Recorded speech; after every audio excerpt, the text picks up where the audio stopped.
Good morning, students. Myself, Dr. Indresh Kumar, working as a PGT chemistry lecturer in Surya School, Rewadi. Class 11th, chapter number 5, State of Matter. तो बेटा first of all states of matter के अंदर अपन solid, liquid और gas की property discuss करेंगे आपसे। और solid, liquid और गैस की प्रॉपर्टी जो है सिंपल प्रॉपर्टी आप पहले 10th क्लास में डिस्कस कर चुके हैं। तो ध्यान रखना आप, जो सॉलिड होता है उसकी डेफिनेट शेप होती है और डेफिनेट वॉल्यूम होता है। लेकिन लिक्विड के अंदर डेफिनेट वॉल्यूम तो है लेकिन डेफिनेट शेप नहीं होता। और गैस के अंदर ना तो उसका डेफिनेट शेप होता है बेटा और ना डेफिनेट वॉल्यूम होता है। ये तो आप पढ़ चुके हैं। लेकिन अब जो पॉइंट आपको याद में रखना है, ध्यान रखना, the substance whose melting point and boiling point is above room temperature. जिसका मेल्टिंग पॉइंट और बॉइलिंग पॉइंट अबाउ होगा रूम टेम्परेचर से, वो कैसा होगा? सॉलिड सब्सटेंस होगा। जिसका मेल्टिंग पॉइंट तो बिलो होगा लेकिन बॉइलिंग पॉइंट ज़्यादा होगा अबाउ रूम टेम्परेचर से, वो क्या होगा? लिक्विड होगा।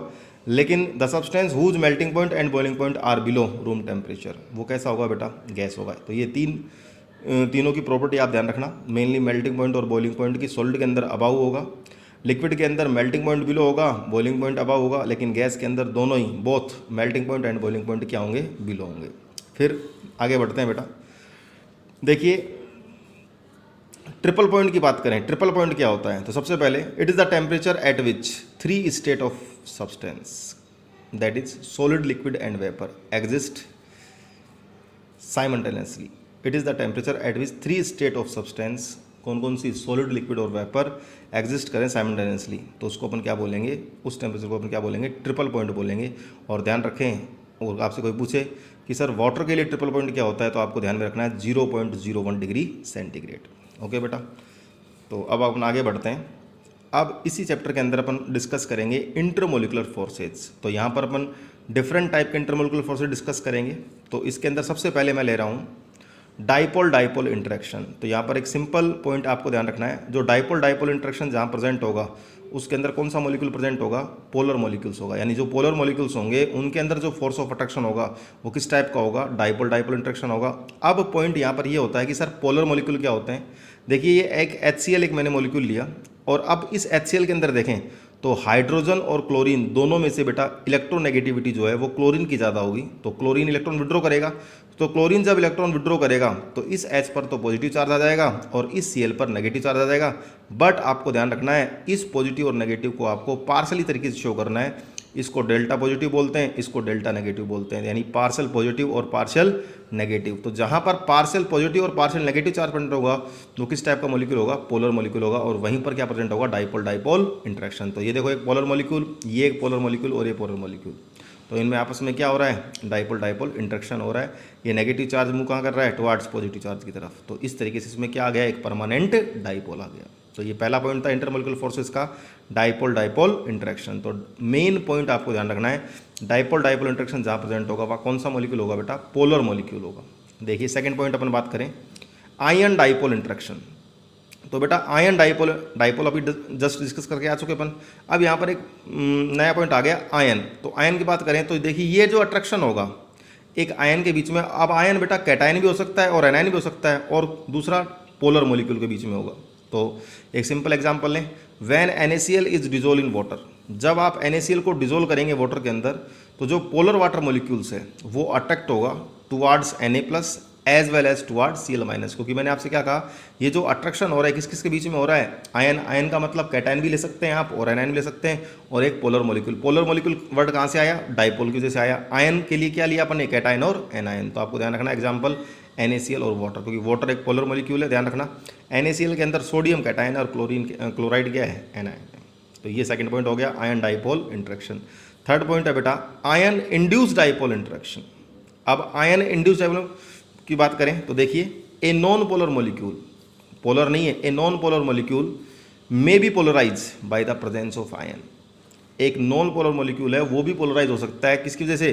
Bye the presence of A ion near it, that is it becomes N induced dipole. देखिए कैसे, ये NO3- नाइट्रेट आयन है तो ये नेगेटिव चार्ज है ऑलरेडी, ठीक है। अब देखिए I2, we know that I2, तो I2 तो कैसा होता है? नॉन पोलर होता है, लेकिन इस NO3- की वजह से, इस आयन की वजह से इसके अंदर क्या हो गया? इंड्यूस कर दिया इसने डाइपोल, क्योंकि ये कैसा चार्ज था? नेगेटिव चार्ज था। तो इलेक्ट्रॉन क्लाउड ज़्यादा होने की वजह से इसमें क्या हो गया? चार्ज डेवलप हो गया डेल्टा पॉजिटिव और डेल्टा नेगेटिव, इसी को अपन क्या बोलते हैं, इंड्यूस डाइपोल बोलते हैं। ओके बेटा, नेक्स्ट देखिए, कई बार इनके एग्जाम्पल डायरेक्ट पूछ लेते हैं तो पॉइंट को ध्यान से समझना। फिर है डाइपोल इंड्यूस डाइपोल। अब की बार क्या ले लिया अपन ने, डाइपोल, डाइपोल का मतलब पोलर, और इंड्यूस डाइपोल इंट्रैक्शन। तो देखिए ए नॉन पोलर मॉलिक्यूल में be polarise by the presence of a polar molecule. वहाँ पर किसकी वजह से था, आयन के जैसे था, और यहाँ पर किसकी वजह से, पोलर मॉलिक्यूल की वजह से। तो इसका मतलब HCl, अभी जस्ट अपन डिस्कस करके डाइपोल डाइपोल इंट्रैक्शन के अंदर HCl और H2 कैसा है, नॉन पोलर है, लेकिन इस HCl की वजह से इसमें भी क्या हो गया, इंड्यूस हो गया डाइपोल इंट्रैक्शन।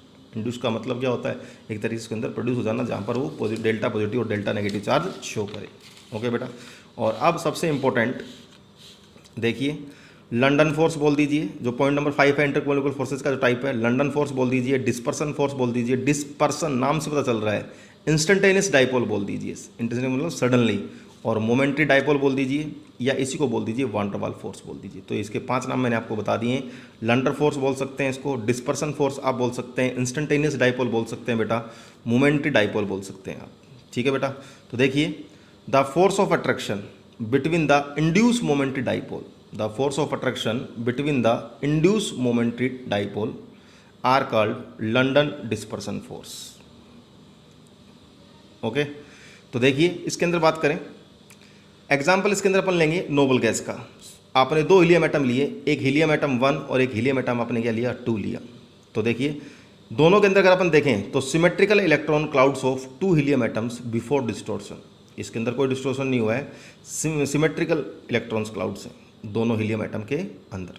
ठीक है बेटा, तो अब देखिए ये मैंने मोमेंटरी डाइपोल ले रखा है और ये यहाँ पर मैंने क्या ले रखा है, इंड्यूस्ड डाइपोल ले रखा है। तो मोमेंटरी डाइपोल और इंड्यूस्ड डाइपोल की, ये मैंने मोमेंटरी डाइपोल और ये मैंने यहाँ पर क्या लिया, एक तरीके से इंड्यूस्ड डाइपोल ले रखा है। तो यहाँ पर अपन बात करें, ये डेल्टा नेगेटिव डेल्टा पॉजिटिव, ये डेल्टा नेगेटिव डेल्टा पॉजिटिव, तो इसके अंदर क्या आ गया, एक मोमेंटरी डाइपोल आ गया, और इसकी ये जो इंड्यूस डाइपोल था इसके कारण इंस्टेंटेनियसली इसके अंदर क्या आ गया, एक मोमेंटरी डाइपोल आ गया। तो ये कौन सा फोर्स हो गया बेटा, लंडन फोर्स या डिस्पर्सन फोर्स। अब देखिए इसके अगर बेटा फैक्टर इफेक्टिंग की बात करें तो फैक्टर इफेक्टिंग के अंदर ध्यान से देखें, पॉइंट नंबर 1 है factor affecting London dispersion force की बात कर रहे हैं। तो point number 1 size oblique complexity of the molecule. तो साइज और कॉम्प्लेक्सिटी की बात करें, 4 नोबल गैसेज, जैसे जैसे आप साइज ऑफ एटम इंक्रीज करेंगे तो उससे क्या होगा, साइज ऑफ इलेक्ट्रॉन क्लाउड भी इंक्रीज होगा, which gets more and more easily distorted. वो जैसे ये डिस्टोर्टेड हुआ था ना आपस ऊपर से, तो जल्दी डिस्टोर्टेड होगा, as a result London force भी इंक्रीज होगा और बॉइलिंग पॉइंट भी क्या हो जाएगा, उसका इंक्रीज हो जाएगा। तो ये तो पहला पॉइंट आ गया कि size oblique complexity of the molecule. ऐसे ही बेटा सेकंड पॉइंट है इसके अंदर, ज्योमेट्री ऑफ द मॉलिक्यूल। तो ज्योमेट्री की अपन बात करें तो एक सिंपल अपन ने मॉलिक्यूलर फॉर्मूला लिया, अपन ने C5H12 लिया। अब C5H12 कितने कार्बन है, 5 कार्बन है।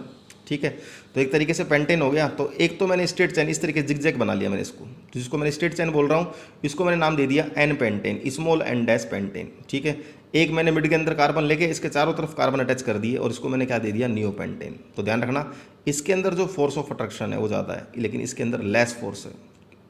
ठीक है, तो जिसके अंदर फोर्स ऑफ अट्रैक्शन ज़्यादा होगा, यानी अदर वर्ड्स के अंदर अपन बोल दें जिसके अंदर ब्रांचिंग ज़्यादा होगी उसका साइज भी कम होगा, मेल्टिंग पॉइंट बॉइलिंग पॉइंट भी कम होगा, और वान डेर वाल फोर्स या लंडन डिस्पर्सन फोर्स भी कम होगा। इसके अंदर तो कोई ब्रांच नहीं है, लेकिन इसके अंदर ब्रांच नजर आ रही है। तो ध्यान रखना बॉइलिंग पॉइंट किसका ज़्यादा हो गया, N पेंटेन का ज़्यादा होगा, और नियो पेंटेन का बेटा बॉइलिंग पॉइंट क्या हो जाएगा, कम हो जाएगा। ठीक है बेटा, तो ये इसके फैक्टर इफेक्टिंग थे। और अब देखिए type of bonding, melting point and boiling point. तो आपको ध्यान में रखना है आयनिक बॉन्ड जो होगा वो स्ट्रॉन्ग होगा as compare to covalent bond. आपको बेटा ध्यान में रखना है जो आयनिक बॉन्ड होता है वो स्ट्रॉन्ग होता है as compare to covalent bond, और जो आयनिक कंपाउंड होते हैं उनका मेल्टिंग पॉइंट और बॉइलिंग पॉइंट भी ज़्यादा होता है। अब अपन बार बार ये मेल्टिंग पॉइंट और बॉइलिंग पॉइंट की बात कर रहे हैं तो इनका क्या सिग्निफिकेंस है इसका। तो पहला पॉइंट तो आपको ध्यान रखना है, it is use to check the purity of substance. ये किसी भी सब्सटेंस की प्योरिटी को चेक करने काम आता है। और second one, it is use to get an idea about the force of attraction. ये एक आपको बताएगा कि उस मॉलिक्यूल के अंदर किस टाइप का फोर्स प्रेजेंट है। तो ये इसके 2 पॉइंट सिग्निफिकेंस के हो गए। और आज का लास्ट पॉइंट है intermolecular forces versus thermal energy. तो बेटा कोई आपसे पूछे थर्मल एनर्जी, नाम से पता चल रहा है थर्मल, थर्मल का मतलब एक तरीके से हीट है। तो thermal energy possess by the molecules due to temperature which results into the movement of molecules. एक टेम्परेचर के ऊपर जहाँ पर मूवमेंट हो रहा है मॉलिक्यूल्स का, उसको रिक्वायरमेंट्स वो क्या होगी अपन, थर्मल एनर्जी। तो तीनों के अंदर बात करें, सॉलिड, लिक्विड और गैस के अंदर, तो बेटा आपको ध्यान रखना है सॉलिड के अंदर वैसे ही फोर्स ज़्यादा होता है, रिजिड होते हैं, तो इंटरमोलिकुलर फोर्स ज़्यादा होगा किससे, थर्मल एनर्जी से। लेकिन लिक्विड के अंदर इंटरमोलिकुलर फोर्स और थर्मल एनर्जी इक्वल होते हैं, लेकिन गैस के अंदर जो होगा वो क्या होगा, थर्मल एनर्जी ज़्यादा होगी किससे, इंटरमोलिकुलर फोर्स से। ओके बेटा, तो ये मैंने आपको आज स्टेट्स ऑफ मैटर के अंदर सॉलिड, लिक्विड और गैस की प्रॉपर्टी, उसके बाद मैंने आपको 5 पॉइंट बताए इंटरमोलिकुलर फोर्सेस के अंदर, ठीक है। डाइपोल, इनके एग्जाम्पल डायरेक्ट कई बार एग्जाम के अंदर पूछ लेते हैं, ध्यान रखना। और ये लास्ट का जो पॉइंट था लंडन और डिस्पर्सन फोर्स, इसके नाम याद रखना, ठीक है। और एग्जाम्पल नोबल गैसेज है, इसके फैक्टर अफेक्टिंग मैंने आपको बता दिए। ओके बेटा, थैंक यू बेटा, हैव ए नाइस डे।